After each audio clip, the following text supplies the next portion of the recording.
Hey guys, how's it going? Companion here. Today I want to talk about card positioning and the fact that it really matters. And this is more of a case as the Hearthstone game has evolved into one where you play a bunch of granular minions and then you try to buff them and they try to get countered with like AoE effects.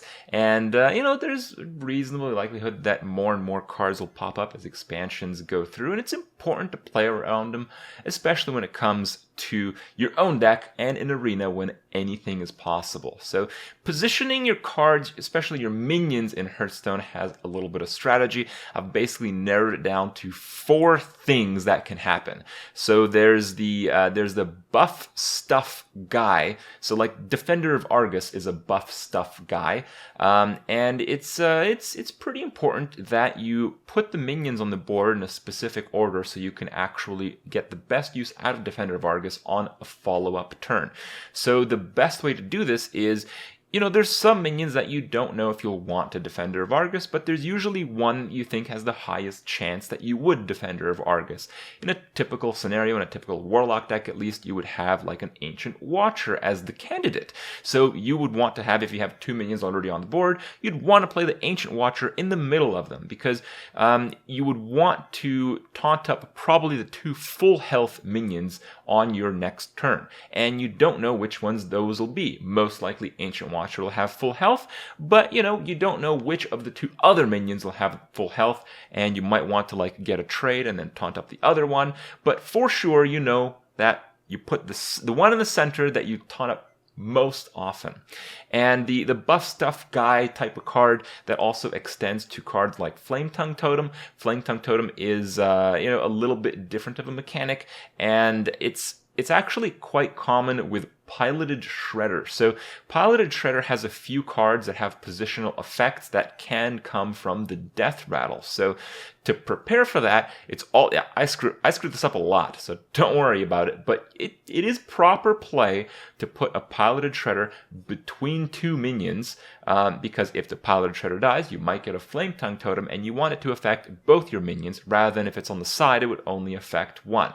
And there's a few other cards that come from Piloted Shredder that have this effect, and who knows, there might be a lot more in the future.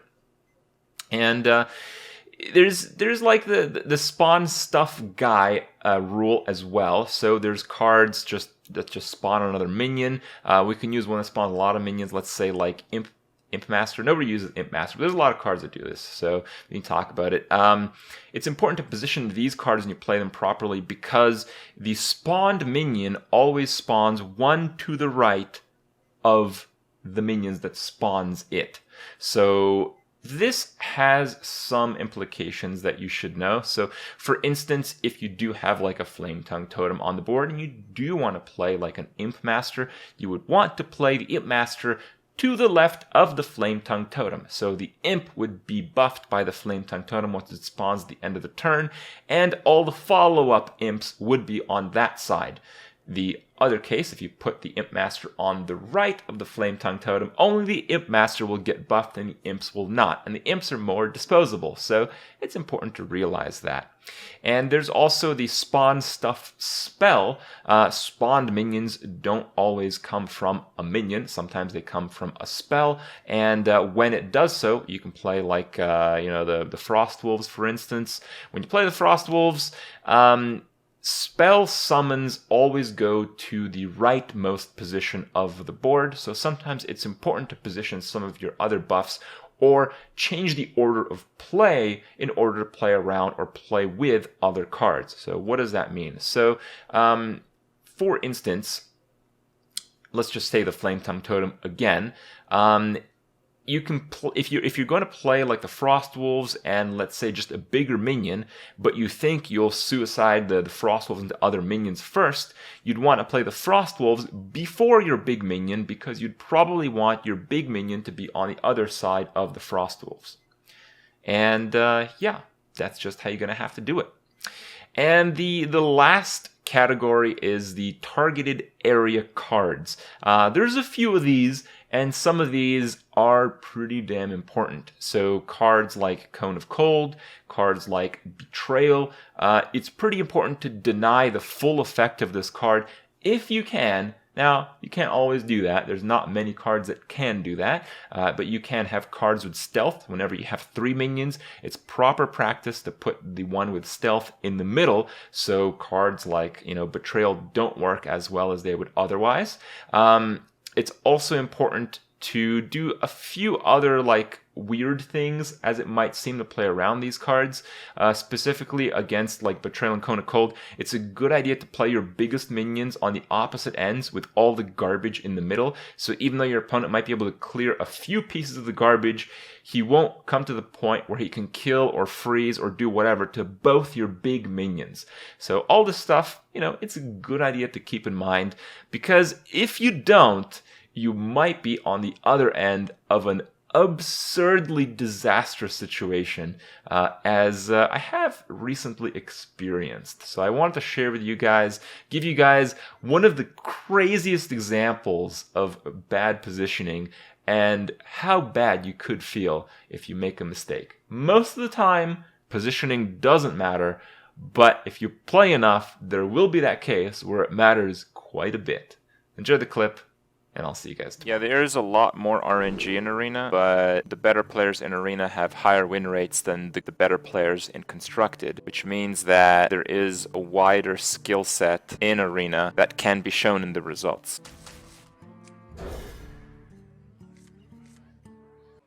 I mean, the top Arena players have win rates of 70 to 74%. That's about the maximum. And Constructed players for lifetime win rates, it's not that. Okay.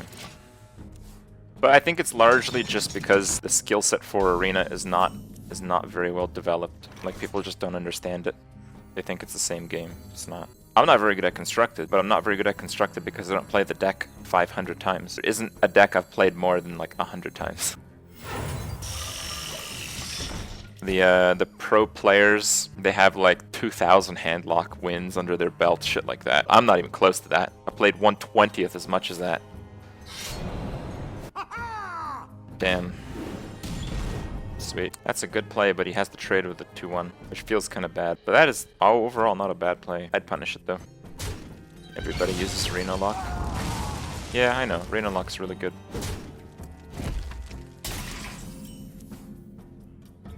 This is really weak. The light compels you. Well met. What? Oh man. Could just double up on those. I could just triple up. Yeah. Feed the fish, landlubber. Yeah, if you have vulnerable small threats, one way to use them is to play them all at the same time.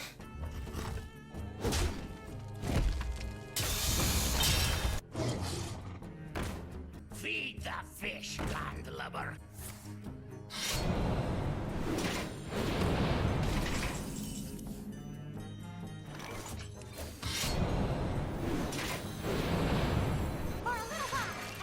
Here we go.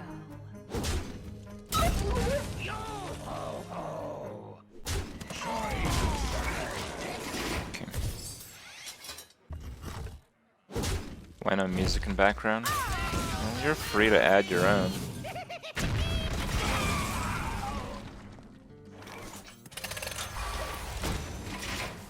I've never had music in my background. Originally, I thought of Twitch, cause I was more of a YouTube guy beforehand. What you want? I thought of Twitch as oh shit, that's so bad. Are you kidding me?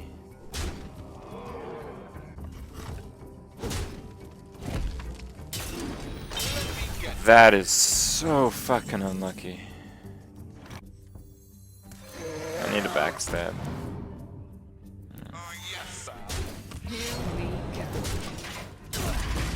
I've lost. Yeah, a few years ago, before, was it Amazon who bought Twitch? I don't fucking remember. Anyway, so before that happened, YouTube was cracking down on copyright music and all that stuff. And on Twitch, people were going fucking apeshit. There was that type of music. everywhere. So I thought there would be like a bit of a crackdown on it. I thought there might be like a class action lawsuit against Twitch, and Twitch would possibly go after its users for it. It never happened, but yeah. At that point, I was like several years into not using music and stuff like that, so I might as well just continue on.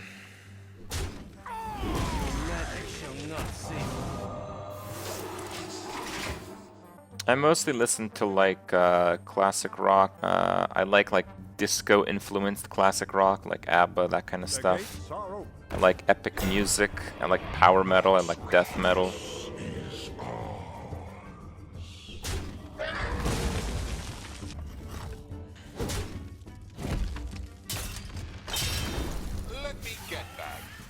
I've drawn him 3 cards.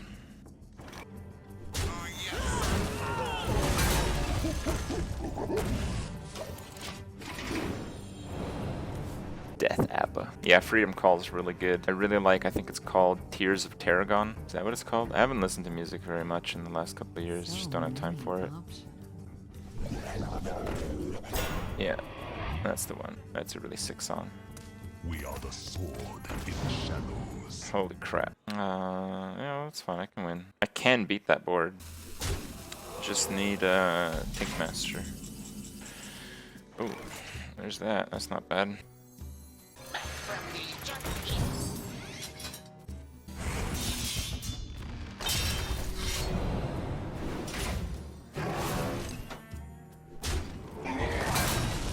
Here we go. You soon.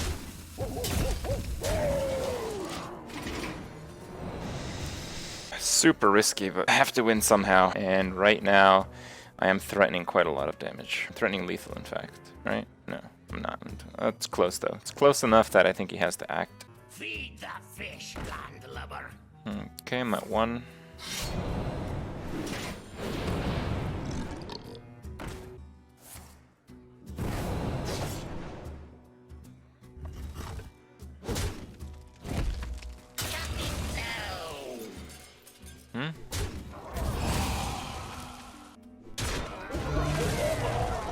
I could actually win. It's just terrible betrayal position. I had to win with betrayal. This is a 1 game if I top deck betrayal.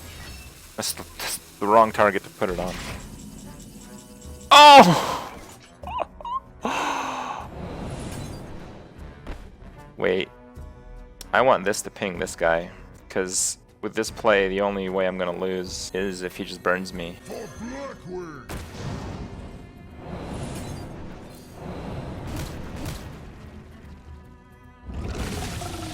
Here we go. I'm not playing the armor plating because I want to save it for a potential combo. He made a huge misplay with the positioning there. If you're gonna trade, you at least have to play around betrayal a little bit. I think he made the worst possible play for that turn, and I got lucky. Finally. I win the game on the spot with Eviscerate or Tinker Oil.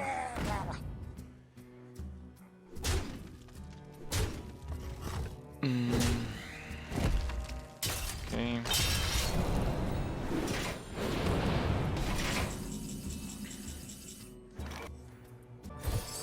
We are the sword in the shadows. For the spike.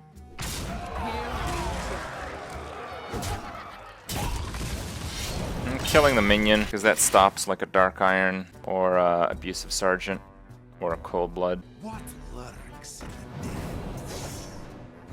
Wow, we won that game. I did.